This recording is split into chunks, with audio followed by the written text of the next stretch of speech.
significant responsibility. All right. So welcome everybody. We wanted to put together a video and have a discussion on the Circling Dialogos course, our third one. And it's all the details and stuff will be in the show notes below, of course, but the course is happening on July, I think it's July 9th and 10th. I believe the hours are, as it's 11 to 4 Pacific Standard Time. And this is our third one. So I wanted us just to get together and announce it, talk about what Dialogos is, talk about the ecology of practices that lead up to it, why we're doing it, what its significance is in history, and also something that we were talking about before together about how the way that this work is actually kind of impacting the world in ways that we're hearing about and starting to understand, as it's going on, which is absolutely stunning, right? Yeah. Well, thank you, Guy. What would you prefer we do first? Maybe review what the program is sort of like in an overview, and then go into a deeper discussion of Dialogos? Is that the idea? Yeah. I mean, let's talk about what Dialogos is and what we mean by it, and then we can talk about just talk about the course and how it, how we lay it out, what our experience has been so far with it, and why bother? Why do it? Mm-hmm. Okay. Because I know that when we first started to talk about this, through particularly our conversations that we were having at the time, where we would go into the conversation and we'd have a dialogue, right? And we'd come out of it and we'd be like, what was that? Right? There was something about what was generated in these conversations that had a life of its own. And and essentially that's when I remember at some point, I think I texted you, John, and I said, that was an amazing dialogue. And you texted back and you said, I think that was a Dialogos. That was the first time I heard that word, right? Mm-hmm. And my understanding is that what we've been talking about is specifically what we mean by Dialogos is that Dialogos isn't something we can do, right? That's right. It's not a result of an action that we take. It's what we do in Dialogos is actually what we can do is dialectic, right? Yes. Where we come into conversation, and the dialectic and having some mastery over the dialectic and some practice in that is something like tending the garden, right? You can set up the garden, you can water the garden, you can love and nurture the garden, but essentially you can't make the garden grow. And so Dialogos is that moment where the dialectic or dialogue that we're having ignites. And what dialogue through logos, right? When what goes through the words, through the conversation, right? Through all of it that holds everything together, itself starts to show up.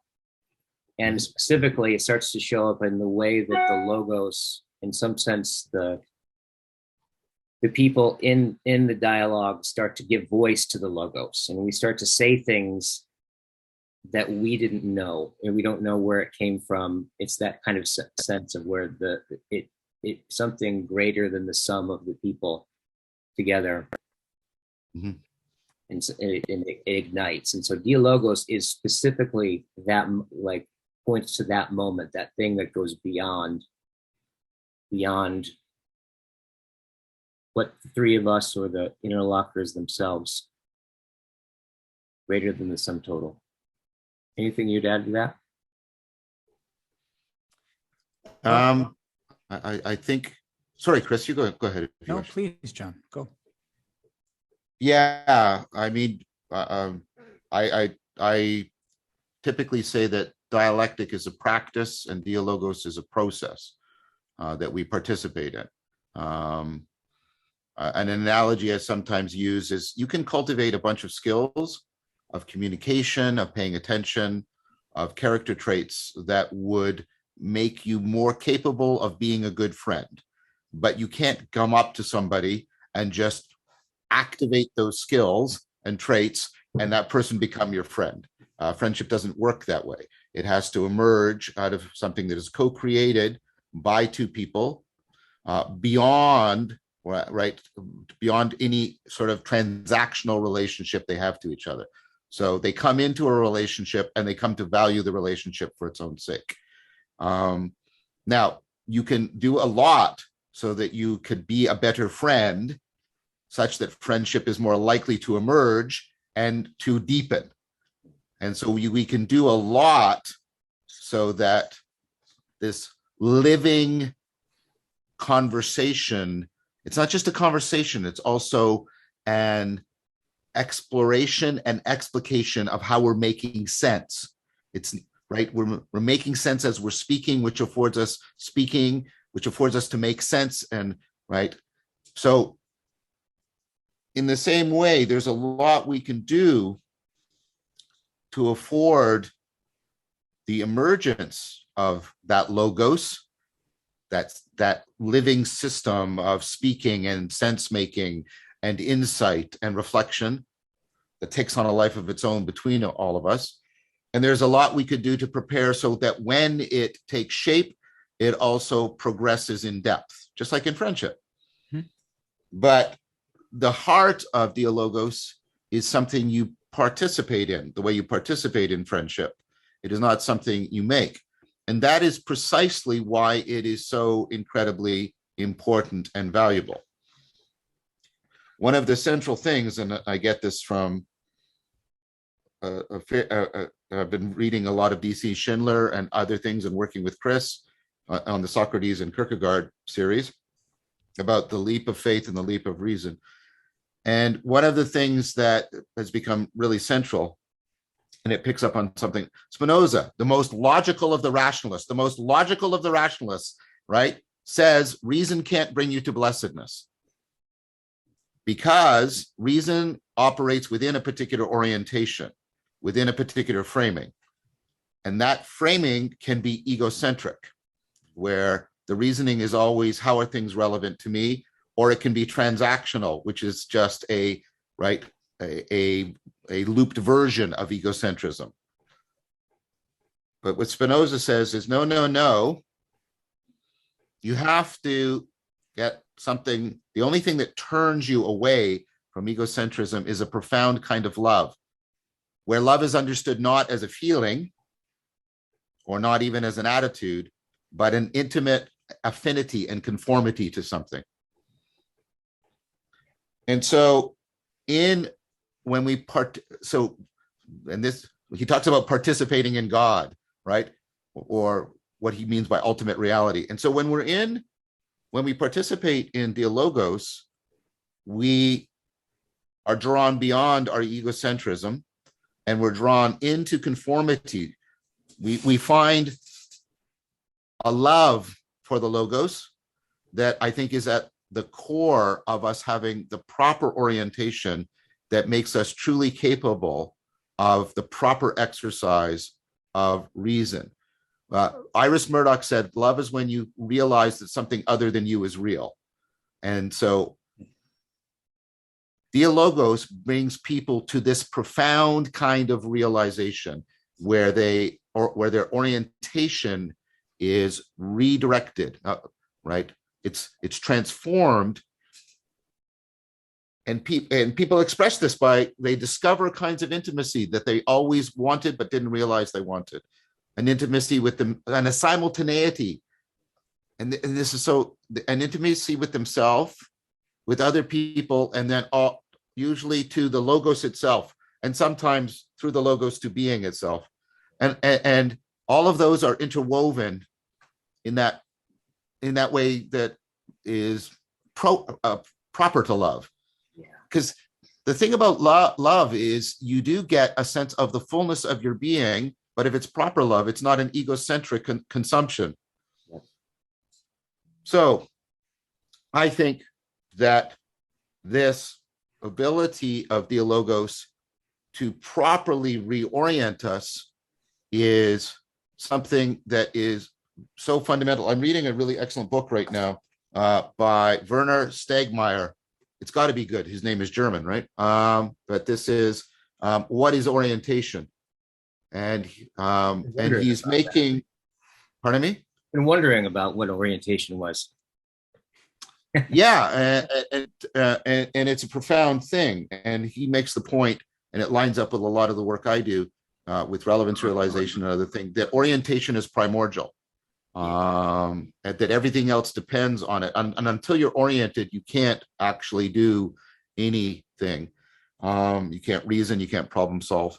And so, given all of I've said, and try to bring that into this, I think Dialogos is about proper orientation. Yep. And here's a point he makes: you only seek orientation when you are disoriented. So one of the tasks of dialectic is to disorient people from their familiar orientations, so that fundamental reorientation onto reality that helps us overcome the way our reason is usually blindsided by a pervasive kind of egocentric orientation, that can actually occur. That's what dialectic does as a practice. It helps put you into a place of disorientation so that the possibility of the logos reorienting you can come into full emergence. That's something I wanted to add. That's great. Chris, so people who are unfamiliar, what would you say are, in this context, how would you distinguish logos? So the way, the sort of the perennial analogy that we use it in the sessions themselves, and we've used it in a lot of these conversations, very helpful for a reason, and that is the fire. Mm-hmm. Speaking of the primordiality of the relationship, there's a reason that the fire, the campfire, is a particularly excellent symbol, and not just because it brings us back to Heraclitus, and that is helpful in itself because it brings us back to the logos and its originary formulation. And there's value to that independently. But even if there wasn't, when we think it through, it provides a particular model of excellence for how this dynamic works when it's working fluently and when it's flourishing. And it integrates all of the component parts that both of you have just described. Dialogos is a process in which we create something. No, that's not right. We create space for the presence of something which in turn recreates us by recreating our attention to it. Just as a fire does, right? Dialogos is not something to know. It is something by which to know. Dia logos, through the logos, by means of the logos. But first, the logos actually has to be brought to the fore. It has to be summoned, conjured. It has to be actually made known. And you're right. So as John says, we can set the conditions to prepare for such a thing, but we can't actually guarantee it because there remains a numinosity to that logos. There remains something always uncanny and unpredictable about it. There always remains a part of it that exceeds our capacity to bring it about by sheer will. And that's why we need one another. That's why it's not something that we can do, at least without a great deal of practice, alone. Right? It's when two or more people gather to create between them a dynamic that will in turn become a creative force that will recreate that same dynamic and recreate the participants within it. So think of how a campfire is put together, right? You find your kindling, you find your logs, you put together all of those preconditions which make it most likely that the fire will catch and spread and deepen when struck. And that means building relationships of trust. of forbearance and of good faith, not because they are in and of themselves the objective of the exercise, because they're not, but they are the necessary preconditions for establishing the requisite good faith so that when it strikes, it has room to grow, it has room to build, it has room to spread, and it has the attention of its participants to pay it its due. And just like a fire, so, the fire is so interesting because when we build the fire, when we're out in the country at night and we build a fire, the fire becomes the means by which all things are then known and experienced and made intelligible. Yes. Right? It casts its light on our faces. And there is anyone who's been and most of us have been outside, whether out in the country or even in a city, you can get this effect, right? When you're sitting by a fire with someone at night and you're looking at someone through firelight, there was a kind of revelatory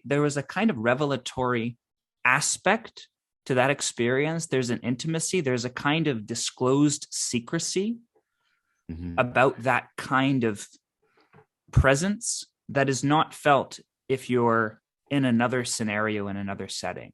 And Dialogos has that effect when it's working properly, which is to say that the particular light that's cast by Dialogos is disclosing not simply in an autobiographical way. It's not like we're simply telling each other about ourselves, but that we're finding a reflection of ourselves in one another that bears the reflection of something that is beyond ourselves entirely, in which we find ourselves present. That's why it both reflects back on us as individuals and helps us to know ourselves, but it uses the knowing of oneself as a way of knowing one another and knowing in general. And the other thing that it does, which is particularly important, is it makes the presence of darkness itself more knowable and more appreciable, right? It gives us an awareness of darkness and an appreciation of darkness by calibrating that light just so it doesn't overwhelm the surroundings, but allows us to see everything that is impossible to see. And that is what we mean by the learned ignorance. That begins with Socrates onto Augustine, Nicholas of Cusa, etc. Yes. The learned ignorance is an appreciation of darkness cast by the kind of light that knows better than to overwhelm that darkness because knows itself to be less than it. That is the point of Dialogos. So that's a beautiful, the flickering of the fire, right, discloses the dance of sense making much better than the constant fluorescent light, which pretends that there is no darkness. I think that's a beautiful metaphor. And I was thinking about the way that orientation and right relationship are different sides of the same. When we are oriented, we are in the right relationship to something. And so what typically happens in Dialogos is not the resolution, that's like the fluorescent light, of some answer. That's not, right? And it's not about being right in a debate. It's about coming into right relationship with oneself, other people, intelligibility, sense making itself, and being. You're coming into right your ratio. Rationality means ratio. You're properly proportioning these things and your attention so that you enter into an ongoing right relationship to them. So I sometimes replace the word faith with faithfulness, like the way you are faithful to your friend or to your lover. Doesn't mean that you have all the answers about them. That's the end of your relationship, by the way, if you think that. Neither is it that you can just very effectively exercise your skills upon them. That's also a disaster. It's more that you are oriented towards them in a living manner so that there is a constant flow of shared sense making and commitment to the relationship beyond, right, just the commitment to the other person or to oneself, such that you are in constant right relationship for the reality of a person. We intuitively know that we have to be properly, and our culture is struggling about this in a very confused way. There's in a sense of people are important. We have to be oriented towards them in the right way. Yes. And so that's what's powering it, but it's also driven by a misapprehension of what that meaning is and what that right relationship and what that connectedness is. Yeah. And so Dialogos can give you the only kind of knowledge of that you can have, which is a participatory knowledge. You have to participate in it. Just like you can't know what it's like to be Timothy's friend unless you're in friendship and right relationship with Timothy that affords the ongoing life of the friendship. You can't know it from the outside. It doesn't mean that it's subjective or arbitrary or any of the other Kantian default words, right? But it means that it is properly something that you only know by participating in it. And if you can't get that, then your ability to enter into right relationship is going to be, well, it's going to be truncated.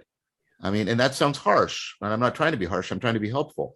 We have very little education about how to enter into deep, disclosing right relationship to ourselves, to other people, to the logos, and to being. This is what we're trying to offer. Yes,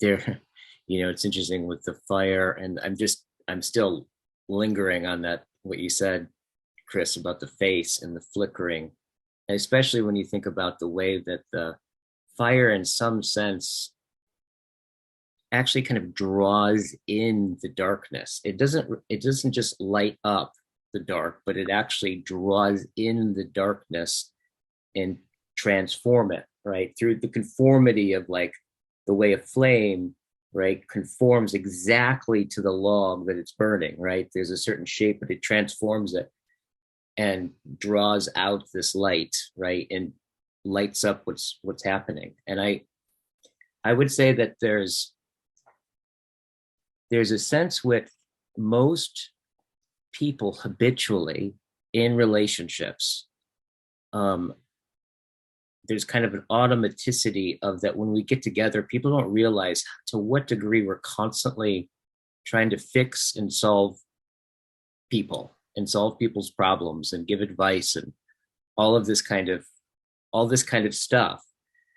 Where with Dialogos, what we're not doing is we're not solving problems, right? We're dwelling in a mystery, right? We're dwelling in evoking and finding ourselves in a mystery that whatever it is particularly we're talking about has this eye towards this perennial sense of the thing that has always been the case, the inexhaustible, right, horizon of intelligibility.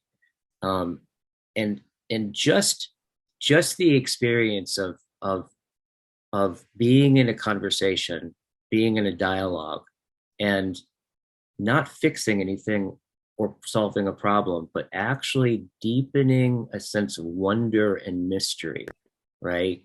To where you start to salivate for more and more and more of that deep sense of that inexhaustible mystery that's happening. So in many ways, when we're together and we're in dialogue, what we're doing is in some sense supporting each other to tolerate that mystery. How deeply can we sit in it and tolerate it and experience it and describe it and open up to it? It's one of the more phenomenal experiences I've ever had is in some of these dialogues together. It truly is. And I'm glad you said that also, because it brings up something else I think that's very important for people to know, who are considering entering into the process and entering into the course as you're about to describe it, which is that, just like being kind of enveloped by the darkness at a campfire, it can be a remarkably meaningful, and there's a charge to that experience when it catches, and there is traction and there is faithfulness to it, as you've said, John. there is a remarkable charge to it, and it can be an ecstatic experience in the proper meaning of the term. The other thing, though, that's very important to know is that, when you invite darkness upon yourself and you invite darkness unto a conversation, and darkness, it presents itself in part as the presence of ignorance, right? And the presence of ignorance, when it makes itself known, can be a remarkably unnerving experience, just as it can be a remarkably profound experience. And you really can't have one in the longer term, I think, without the other. Being unnerved, right, just as the interlocutors of Socrates discovered, often in spite of themselves, is an experience that doesn't always leave you feeling golden. Sometimes it leaves you feeling quite sour, and sometimes it leaves you feeling less than. And it's important to understand that because that kind of humility, that kind of learned ignorance is part of that process, just like any great adventure. I mean, this is an adventure of the spirit, right? And like any great adventure, there is a darkness to that adventure, just as there is a great deal of light cast by it. And learning to understand the way that those two interact as a dialectic is part of this process and part of the practice that conduces it. And so, it contains both aspects within itself. And undertaking a Socratic process like this is also a kind of training in acquiring comfort with and facility with that experience of ignorance that is so necessary for reopening the question and directing it back toward oneself and toward others and toward the world. And it comes with, like the Socratic midwifery, it comes with labor pains, but that is to its meaningfulness, and it's important to know that too. Sorry. No, that's great. Go ahead. If I could pick up on the metaphor and so into it, I think what you're saying, in pure light and Sorry, I had some technical difficulties. John, you wanted to pick up on the point? Yeah, I wanted to pick up on the metaphor of the firelight and what Chris was saying. And there was a famous book by Roger Zelazny called Jack of Shadows, and he was a magician, and his power worked with shadows. So when there was either pure darkness or pure light, he couldn't work his magic. And it's a similar thing. When you're in the firelight, the shadows come, and the shadows have the capacity to turn 2 dimensions into 3 dimensions. Shadow gives us what's called chiaroscuro, and that's when you shadow in a picture, that's how you turn a 2-dimensional picture into a 3-dimensional picture. It takes you into the depth. And of course, part of what's going on in this is, and this is a bit of a Jungian play on words, is shadow work. You're playing with your shadow and the way you project it onto situations. And I think it's important to realize that, as Chris said, this practice doesn't promise contentment. It doesn't promise sort of pleasure or satisfaction. Often you'll get the optimal experience of flow, but sometimes you'll get aporia, that sense of disorientation, that is also what Chris is talking about. That's the shadow within the light, your shadow or the shadow of others, or the shadow of being itself, because we're dealing with appearances, not always with realities, and learning to properly use the shadows to see the depths is actually what we're offering. We're not offering that you feel good. We're offering that you become good. And there's a fundamental difference between those. Yeah. Well said. Well said.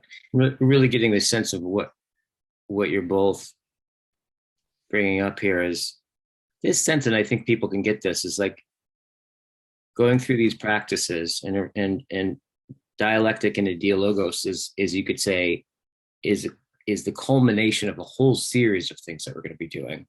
Yes. But you get this process, you really get the sense that it's something if you take the course, it's something you go through, right?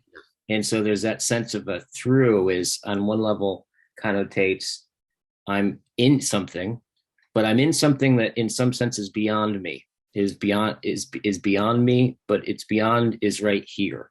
So we're going through something. So we're always, like any kind of practice, the reason why we practice is a kind of constraint that forces you to use muscles that you wouldn't use normally. In fact, you kind of, in some sense, you put constraints around the muscles that are like your ace in the hole, right? It's like we put those things away and start to exercise. Essentially, I would say the muscles of wisdom, which have a lot to do with, of course, wisdom has so much to do with alleviating self-deception, right? So all of what we're talking about is, in some sense, the practice, when it's working well, draws out those things, draws them into light, if you will, right? Such that we can start to exercise more and more wisdom. But that's yeah. Draw out. Yes. Is educe, which is the etymological origin of education. The original meaning of education was to draw you into something. And that's very much what you're talking about, Guy. Yeah. To reintroduce people to a more fundamental kind of education, which is not how you take information in, but how you are drawn out. Yeah. You're drawn into something beyond yourself, and it reorients you, puts you in right relationship, challenges your self-deception, challenges your egocentrism. It does all of that. And in that sense, it's absolutely useless for what we usually think of. It's not giving you new techniques or skill. If you walk away from this course, now I've got some new tricks I can play on people, then you fundamentally have not participated in the course. It's a different thing. It's a different thing entirely. I mean, you'll find if you start doing these practices, that it takes on a life of its own, not only within the conversation, but beyond the conversation. It's having profound, in fact, effects on me, on how I see the world and how I relate to other people. Yeah, absolutely. And it becomes a way of encountering problems. Yes. Right. It's not the content of a particular problem or a particular line of inquiry. It is the capacity to encounter inquiry and shape with it a certain kind of relationship, a position relative to it. And in that way, it is a matter of character. And in that way, it is particularly useless and generally infinitely useful. Yeah. As are all the great things. Yes. Like great music, great art, great poetry, great love. Draws on courage and invites volunteer voluptuous vulnerability. Voluptuous vulnerability.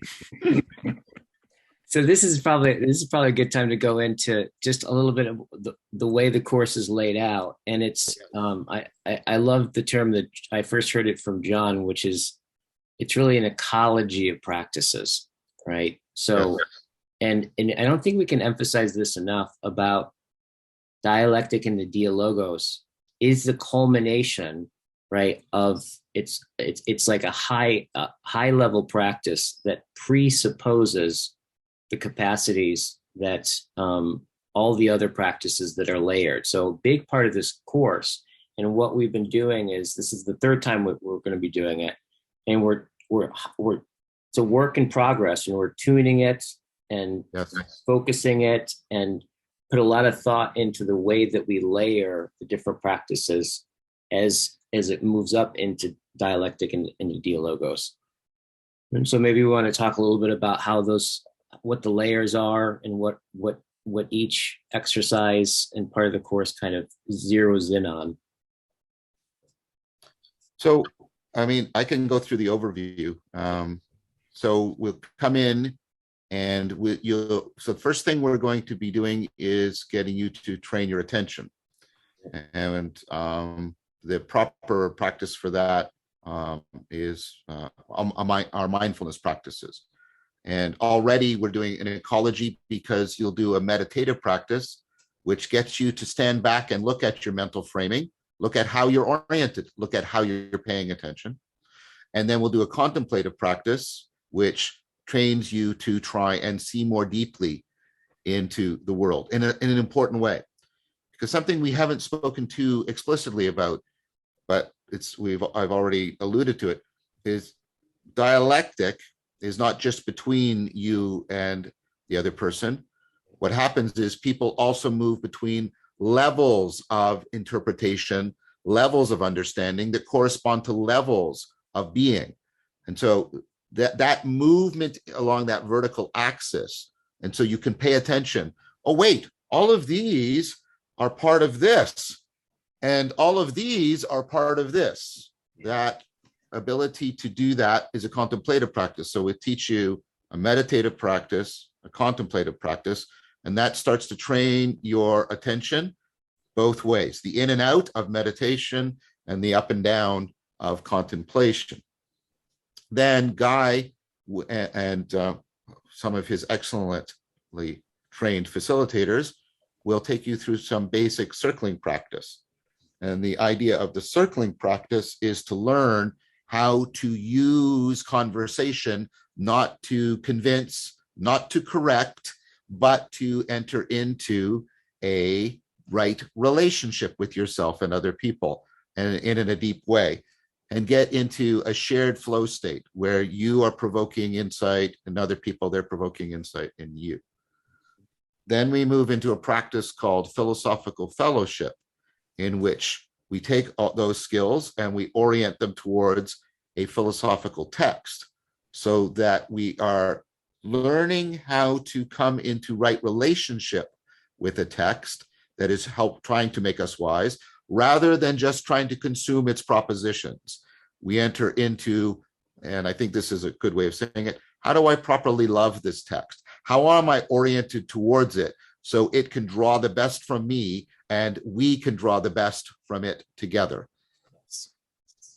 And then we take that into dialectic, into Dialogos, which is a practice that brings all of these together, and we teach you a special way of questioning and answering each other, like Socrates. We all learn to be Socrates for each other because we don't have one available right now. And so the best thing we can do is use, right, the collective intelligence of that shared flow state to act as Socrates.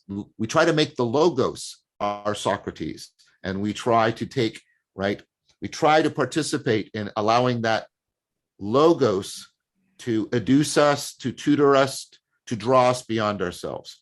And you do that in such a way that it's designed to transfer back into your life as a whole.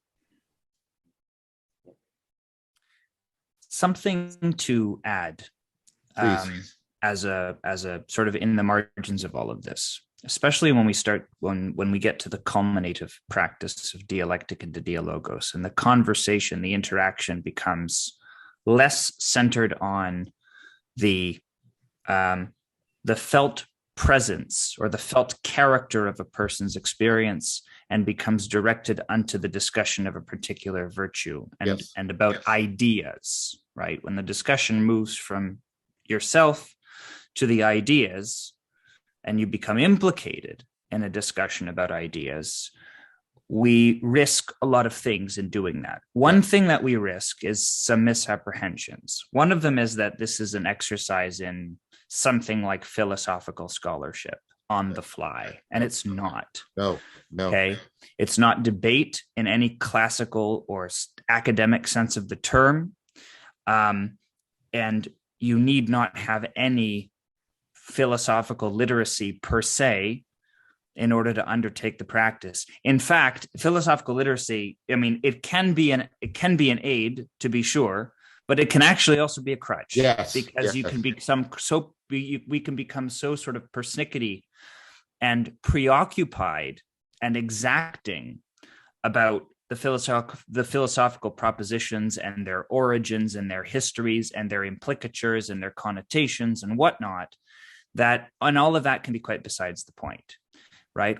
These ideas are not being held aloft to be determined as true or false, right? They are spatial. They are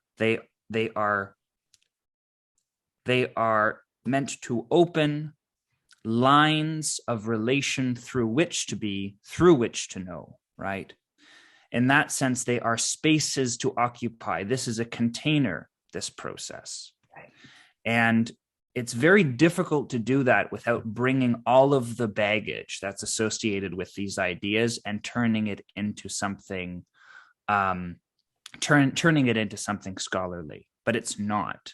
So I think that goes in both directions, that caution to those who would be very hesitant or even insecure about the prospect of entering into Dialogos without any kind of philosophical literacy. I would say you don't need to have it, and the process should be no less meaningful for not having it. And to those who would want to undertake it, to create from it a forum to debate ideas or theories or particular interests that you're nursing, and to find a rapt audience for those interests, this is also not the place for it. Mm-hmm. Well, so, that caution goes in both directions, to the initiated and to the uninitiated. Both of those are misapprehensions. That is not what this process is about. I want to add to that on the other end. Well, first of all, one thing, you don't have to be a philosopher, but we hope that this will properly engender in you a love for wisdom, which is the philia, a fellowship love for wisdom. That is the way in which this is philosophical. Not, do you understand how Aquinas is a Neoplatonist? That's not what we're doing. It's about, can you go from some sort of abstract conception of wisdom to being intimately in right relationship with it? That's a very different thing. And many of you probably know people who may not have any philosophical training, but are wise in that way. And you admire them for good reason. Other caution, this is not therapy. None of these practices are, if you are seeking therapy, that's not what this is about.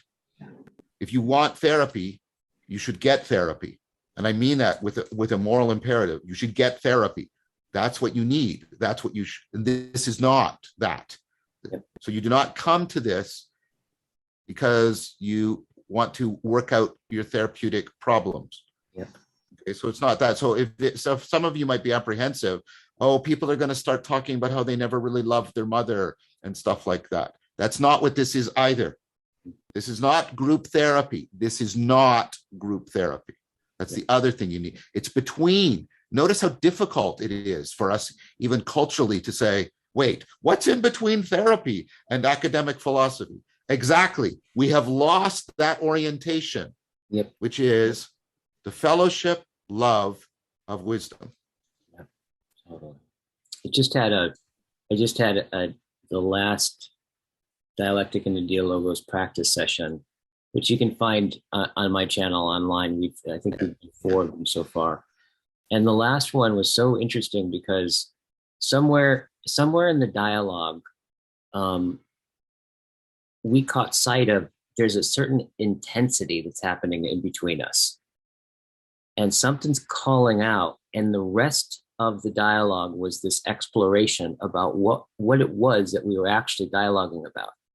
Right. So and it got to this place where it was we were just, in some sense, I felt as if I was like dripping in wonder and aporia. Yeah. But this quality of, just think about this, like the ear and the sense and the developing a sense for what is it that's gathering ourselves and orienting ourselves, right? Is bringing it back to orientation, that we are oriented. What is it that gives that? And it's the answer to that isn't always obvious. In fact, the answer to that oftentimes leads you into a deep mystery. And so this last one was, the whole second half of that dialogue was us really trying to get closer to what it was that we were actually coming close to, right? That presupposed everything that we were talking about, was orienting our attention. And then noticing as we dialogued about that, right, how that affected our orientation, right? And now we got closer or further away. And the whole thing was this intimate is like an intimate experience with something in between all of us, right? In such a deeper, profound way. I can't emphasize the kind of intimacy that can be evoked when we're talking about these ideas. And I think a lot of people have the experience of, when they think of ideas, right, kind of to hit the point that you guys were talking about in a few moments ago, of they think about like ideas as being something kind of like inside of our head, right? Kind of a dry, abstract kind of sense. But this is not at all what we're talking about, right? That it is actually possible to become profoundly intimate with very, very, very deep ideas, and to have that intimacy shared between each other. It's such a unique, I'd say, unfortunately, kind of unique experience of a profound intimacy. Like with the circling, there's a sense where, right, we open to each other, and there's, as John mentioned, there's that reciprocal opening, right? Or that mutual self-disclosure that starts to get a life of its own, right? And you open and you open and you open and zero in on whatever is pertinent. And it's very personal, like a personal self-disclosure. So in the course, we go deep into that and open that, right? Then what we do is we take that intimacy, right, and that vulnerability and that openness, and we turn it up towards the vertical. So it goes from the horizontal, right, into the verticality. And it's an intimacy, it's an opening and an intimacy with something that is, you could say, with transcendence in a very deep way. Yeah, and I was talking about this yesterday, about how Dialogos has the capacity to offer us a fundamental kind of reorientation, metanoia, because it has a capacity to make meaning sacred again, while also changing the meaning of sacredness. So the relationship between meaning and sacredness is being reciprocally opened within the practice itself. And many people articulate this. And we're not proselytizing. I'm not offering a religion. In fact, people of no religious background, or notice the word I'm going to use, orientation, tend to talk about this change as something sacred to them, as the experience of something sacred, or as Chris said, numinous, but also as a new kind of way in which meaning, not the meaning of sentences or ideas, but the meaning that people crave when they say they want their life to be meaningful. They do not mean they want more propositions than other people possess. They mean something else. They want to be properly oriented and to right relationship with something that has a value and reality that transcends their egocentrism. That's what they mean. And that reciprocal opening between sacredness and meaning, the sacralization of meaning and the alteration of the meaning of sacredness, is something that Dialogos gives us. We do not make it. Because if you try to make the sacred, it's not sacred, which is part of the problem we're facing right now. We got a lot of people trying to make sacredness.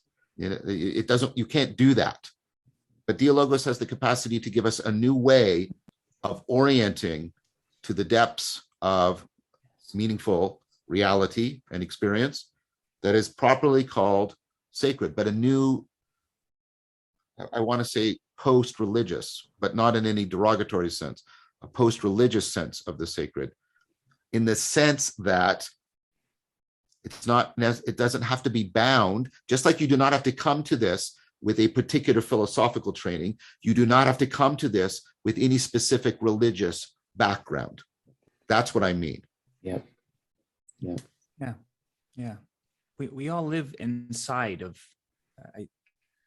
this idea. I'm glad you both took pains to elaborate this idea that the ideas that are being explored and inquired within are not those ideas we understand to be these sort of these sterile conclusions that we trade and barter with. They are those structures within which we live, invisibly, right? Bingo. Discussing a virtue would be very, very useless if the virtue was a proposition that could be concluded true or false on the basis of that discussion. That is not what the virtue is, right? The virtue is that idea with a capital I, if I can put it that way, that is an undergirding structure that invisibly impresses a set of beliefs and preconditions for the way in which we experience ourselves and other people. And it operates that way, often beneath our notice. And so one of the things that Dialogos helps us to do is make visible those structures, those ideas we live by and live within, such that we understand what it is that we live. And understanding what it is that we live and through what we live can begin to change our relationship to it, just as it changes our relationship to one another. Because the beauty of it is that they're ultimately, what Dialogos does when it's functioning optimally, when it catches, is it uses the relationship between two people, or between 3 or 4, but let's say 2 for the moment. It uses the relationship between any 2 people as a symbolic host for the relationship between each person and the sum total of the mystery before which they stand. Right? And developing the intimating relationship between those 2 people becomes the same thing in that practice, in that process, as developing an intimate relationship with that mystery that invisibly grounds and scaffolds experience. Wow. And that revealing one is to reveal the other. Yeah. And that's what makes it so profoundly, that's why Dialogos is productive of intimate relationships. It's not because that is its goal, but that is something that happens as a consequence of the experience, because the relationship is triangulating to that third factor, which cannot be sourced by the individual acting alone. Yeah, that's how I often describe it. I often describe in Dialogos, it's not like debate where one side tries to win. It's not like usual discussion where we're just trying to come to agreement. In fact, you don't have to come to agreement, but Dialogos is when both people feel they have moved, and Chris's metaphor of triangulation is perfect here. They have moved, right, to a place that they couldn't have got to on their own. Yep. In that quality, as we're talking, I'm really kind of present to that quality of, you're right, Chris, it's like, there's an intimacy involved, but it's not because it's its goal of the logos. It's more like the way of the logos.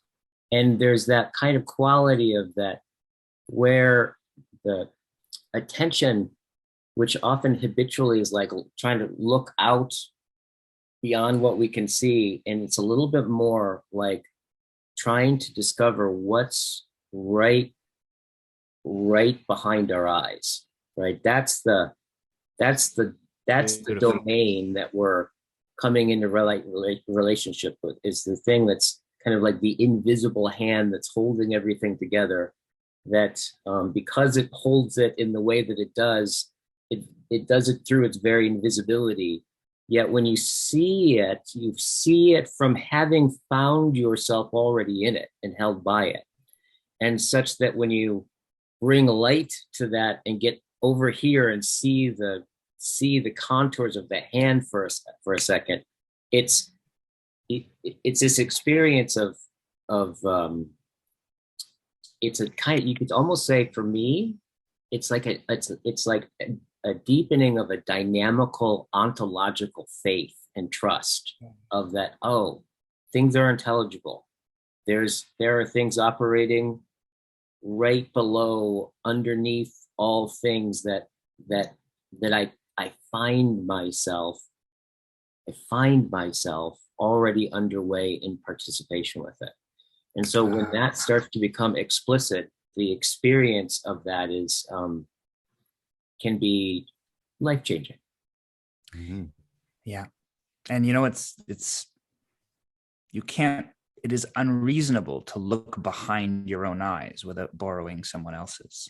Yeah, Exactly. totally. Well, may we live unreasonably then.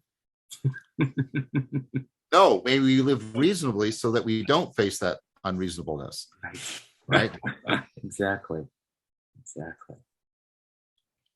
So are there any practical things that we need to convey before we close off?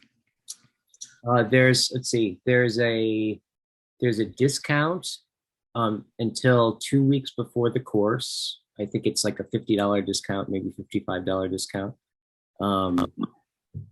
It's the 9th and 10th. On the 9th and 10th of July. I think it's the course, I believe it's 11 a.m. till 4 p.m. Pacific Standard Time. And all the details for the course will be in the links below. And it's it's hosted through the Circling Institute, which is my company. And so it's going to be the three of us who are the main leads of it, but there's also going to be a tremendous amount of support staff. Yeah, excellent support staff. Right? Oh yeah. Yeah. So it's going to be really, really well run and organized, and we're fine tuning this to sing. And so the thing I want to also emphasize is that, you know, if you take this, just realize that you're definitely not taking a finished product, right? You're participating with us, right? In a certain sense of what we are discovering together. Yes. And Yeah. you can really feel the Yeah. spirit of that throughout. And I have to say, I have been, well, you guys, but I've been like so impressed with the people that come to this. Like, Oh yeah. the people that come to this they're just awesome. Right? Everyone shows up completely hungry for this, completely really, really generative and fully participating and really open to one another and very supportive of one another. It's this beautiful sweet spot, right, between like love and wisdom and communitas. It's like, it's just, I love the people who are interested in this and who have been showing up for it.